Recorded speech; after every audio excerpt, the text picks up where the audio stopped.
Canes fans, good morning. Peter Ariz here with Canes Insight, bringing you today's instant reaction to spring practice number 11 for the Miami Hurricanes. As always, here in my car on campus right after practice. Going to give you basically what I saw from the 25, 30 minutes or so that we were allowed in there today. So let me go down my list here of notes, as I always do. And we mentioned last practice earlier this week, CJ Daniels, saw him for the first time after he had been recovering from that injury, the foot injury, and got to size him up a little bit more today. And he's a couple inches shorter than Josh Moore, just looking at Moore as the biggest guy in that room, but is going to add some real nice size to that receiver room, without a doubt. Had a really nice, not against any defender, but just against the air. Had a really nice adjustment to a ball in the air on like a 15, 20-yard post. Kevin Beard, when he made that play, was like, hey, he's back. So he's, Kevin Beard's been pumped up the last couple days. I said the other day when he was running in the into the facility, he was saying Siete's back. So I think Beard understands from a leadership standpoint what he can bring to this room. A lot of people are wondering if he's kind of that Isaiah Horton replacement. I think obviously Horton had great production last year. Maybe has a bit more burst. I would say Horton has a bit more burst and is maybe an inch or so taller than he is. But Daniels has had consistent production throughout his career. Last year was banged up. Brian Kelly said it himself. He wasn't playing 100%. So we didn't see the best version of him at LSU last year. But should be fully healthy this year and ready to go. So I think nice addition for Miami at wide receiver. Listen, I have my phone over here, guys. I don't know what's happening. I see that we're getting flashes. I apologize. I'm trying to hold my laptop here. The phone's over here. So let me continue this breakdown for you guys. Brock Schott. Talk about tight end. Tight end was a position that I was pretty concerned about earlier in the spring, thinking that might need another one. I think Alex Bauman not being out there the first part of spring definitely contributed to that. But from what I've seen between Bauman now in a few practices, Luka Gilbert as a blocker, and as we mentioned yesterday with D Money, has the threat to be a receiver down the field as well. And then Brock Schott has been coming along, man. I think it was maybe a bit of a slower start for him in the first part of spring, but you see that size and the quicks at his size, right? He's about 6'2", 6'3", probably closer to 6'3", I would say, but really stout. And I think on the underneath stuff, on some of the stuff out to the flats, he's going to be a problem with the ball in his hands. And that group, I think, is really coming together nicely. Elijah Lofton, as I've continued to say, I don't look at him as like a true tight end. They do so many different things with him. But I'm getting excited about that group as a whole, without a doubt. Let me continue down the side. I think the flashes have stopped here. I don't know. Maybe my cord is a little bit faulty, and that's what's happening. But I think we're good right now. A lot of stuff on the trenches today, and we've been getting a closer look at the offensive and defensive linemen. Normally, in the first part of spring, they were kind of on the other side of the field for the portion of practice that we got to watch, but they've been bringing them over to do some stuff near us. And a couple of things. One, guy we haven't really mentioned, a freshman, body type wise, that looks really, really good is Jaden Wilkerson, offensive lineman from the Orlando area, I believe, number 71, but just really well put together in terms of the proportions of his body, and someone who doesn't look like he has too much like baby fat hanging off him. But once he gets a full year in this weight room program, I think, and it's a guy that we'll mention now in just a second here, Juan Minaya, who's taken a massive leap. Think you could potentially see whether it's Wilkerson, Demetrius Campbell, one of these guys from this last class. But I think Wilkerson stood out to me today from a body type standpoint in a big way. And got to be patient with a guy like him, not anywhere near a finished product as an offensive lineman. But man, he stood out definitely from the eye test, for sure. So let's get to some of these reps that stood out. Dante Simpson had a sick rep against Ryan Rodriguez. I mean, you just saw the explosive power and twitchiness that Simpson has. Simpson and Justin Scott standing next to each other look how your defensive tackles are supposed to look. I mean, that I think you add one more guy that looks like that to the room, and obviously those guys are both young. So Justin Scott, I have a good feeling he's gonna be starting this year next to David Blay. Blay also has some nice size to him as well, but I'm talking more for the future. You add another guy who looks like that to the room, and I really like what this looks like a year from now. Justin Scott in year 3, Simpson in his second year. Maybe add a portal guy. This is not for next season. I'm talking about even for 2 years down the line. But that group is coming together, man. And it was a strong day, I think, from what we saw from that group.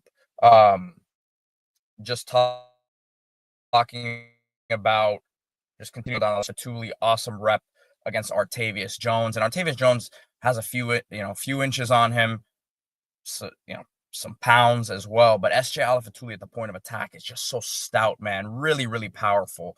And I think that guy really looks like the center of the future for Miami. That was an awesome rep by him, and just impressive against a guy in Artavius Jones who has some size on him. But that leverage, man, SJ Alafatuli at center.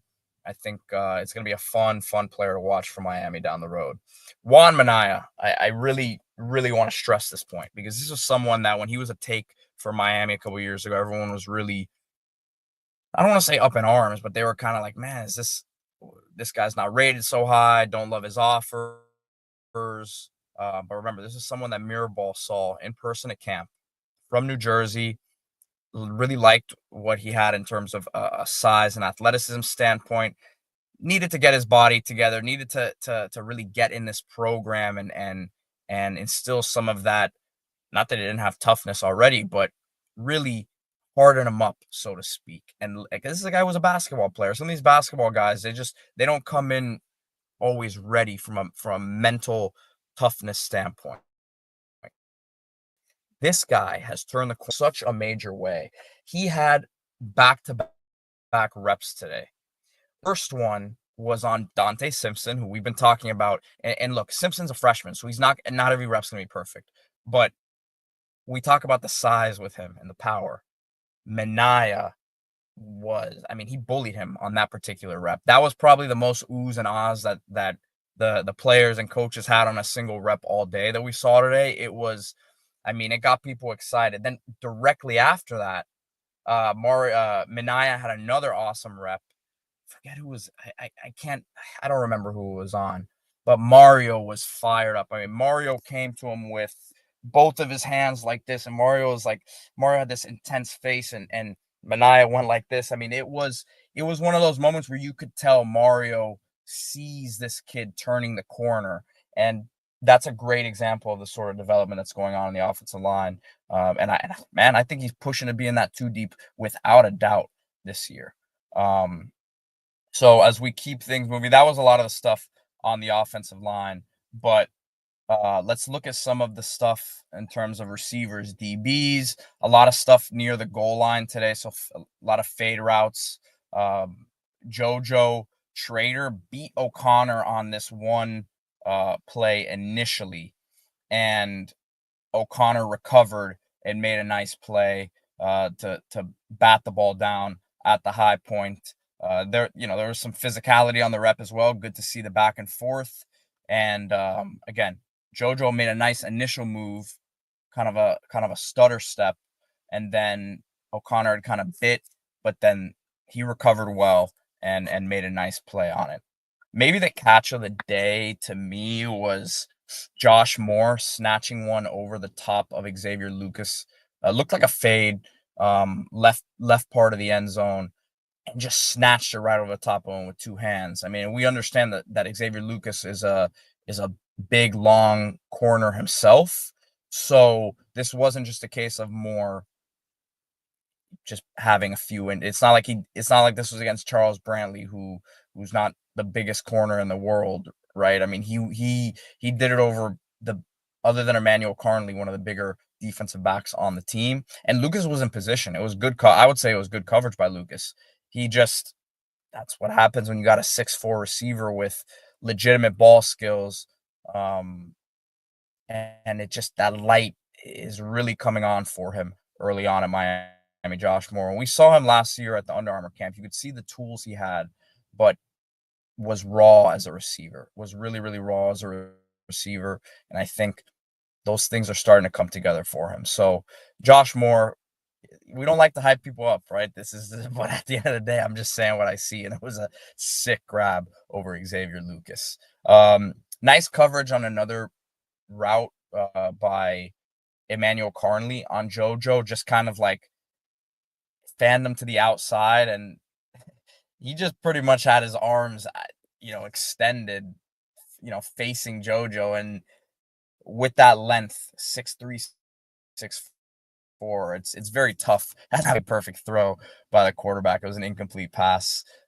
Just a couple more things here. Saw former Canes Greg Rousseau, John Ford, Jonathan Garvin at practice today. They were pumped up in some of those D-line, O-line drills, because it was getting physical today, man. So I'm excited about the progress of this team right now. Obviously, still gotta see Carson Beck out there, but there's some holes to fill, and we've talked about that all spring on Canes Insight, but things are moving in the right direction. Good practice today, good energy on Green Tree, and keep it locked on Canes Insight. As always, guys, this show, of course, brought to you by the law offices of Anajar and Levine. Take back control of your life with Anajar and Levine. Dial 1-800-747-FREE, 1-800-747-3733. Take back control of your life with Anajar and Levine Accident Attorneys. Let me get to some of these questions here, guys. See,